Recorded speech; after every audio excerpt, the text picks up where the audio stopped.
Good morning. Welcome to the Chennai Lurmadikalam weather update for November 29th, 2020. So, what I will do is that I will finish the English update first and then I will give a separate Tamil update as part of the same video. தமிழ்ல தனியா நான் இன்னொரு முறை இந்த காணொளியை வானிலை நிலவரம் என்ன எதிர்பார்க்கலாம் அப்படிங்கிறத நான் தனியாக கொடுக்குறேன். அது வந்து பின்னாடி இந்த வீடியோவில் செகண்ட் பார்ட்டில் வரும். ஸோ இங்கிலீஷ் தனியாக இருக்கும், தமிழ் தனியாக இருக்கும். Now let us go to the current weather scenario and what is expected. As usual, do subscribe to our channel. The low pressure is currently now off the Sumatra coast somewhere here and is expected to consolidate into a depression by maybe tomorrow night.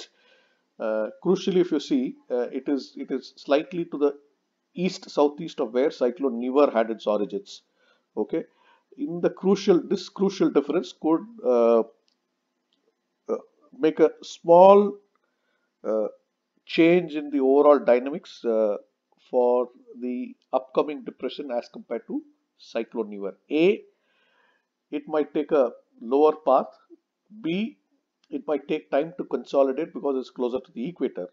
So as it takes time to consolidate, it will drift west rather than climb up. So when it drifts west, it is likely to interact with the Sri Lankan landmass rather than completely miss out. So as things stand, the impact area of the upcoming depression will be to the south of where Nivar took landfall. So we are likely to see the impact area somewhere here. When I say impact area, it is in terms of landfall or wind rather than the rain, because the rain is likely to be across the state. There's no second thoughts about it. So as we see, we will possibly see the current LPA as it becomes a depression and deep depression possibly climb in a west northwesterly direction and interact with the Sri Lankan landmass and either come somewhere here or get into Gulf of Mannar. So this is the likely scenario as of now. So what will happen with this dynamics is that we are likely to see a slight delay in consolidation. The slight delay in consolidation could mean the rains could possibly delay by 24 hours. So what initially was expected at first could happen on second. So nevertheless, next week promises to see to give at least 2 or 3 days of fairly widespread rains across Tamil Nadu. In the meanwhile, what we are going to see is that coastal areas will see some rains, and also one or two places could see dry line thunderstorms when the easterlies and the dry winds converge.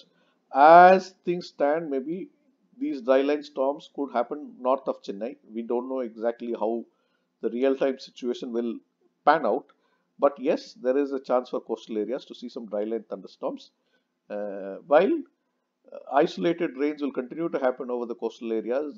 There will be one or two areas in this belt, west interior belt and along the western ghats, that will see uh, moderate to heavy thunderstorm activity as the moisture gets trapped here. Okay, now that's going to be the scene for the next couple of days until the LPA moves closer, which might take about 48 hours or so from now.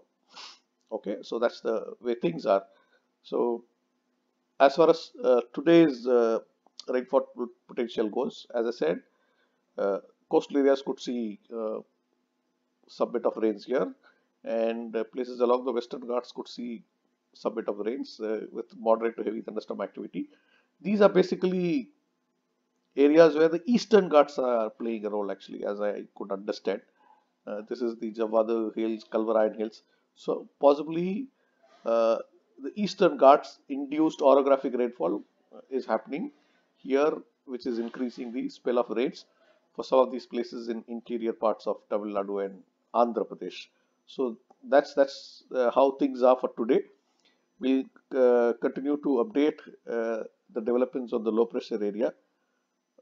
Do join us on a daily basis. Now we will go to the Tamil part of the presentation. இப்போ பார்த்தீங்கன்னா வந்து இந்த low pressure ஆனது வந்து Sumatra கரை அருகே அந்தமானுக்கு தெற்கே இந்த இடத்துல தற்போது நிலை கொண்டுள்ளது.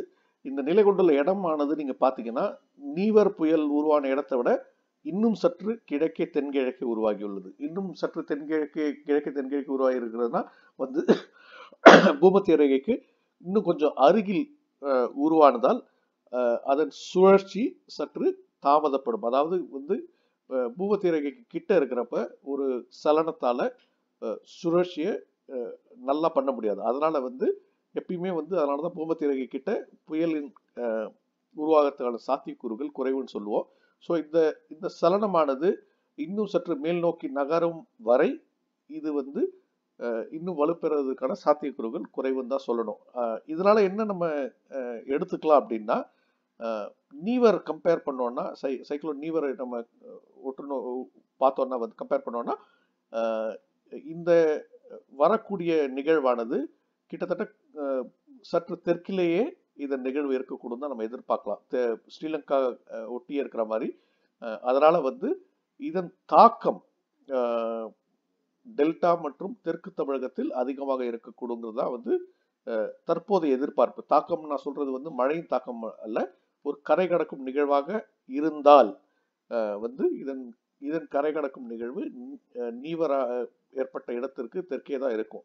ஏன்னா வந்து கொஞ்சம் ஒரு 24 மணி நேரமா வந்து இது மேற்காக தான் நகரும். வடமேற்காக கூட நகரத்துக்கு சாத்தியக்கூறுகள் கம்மி.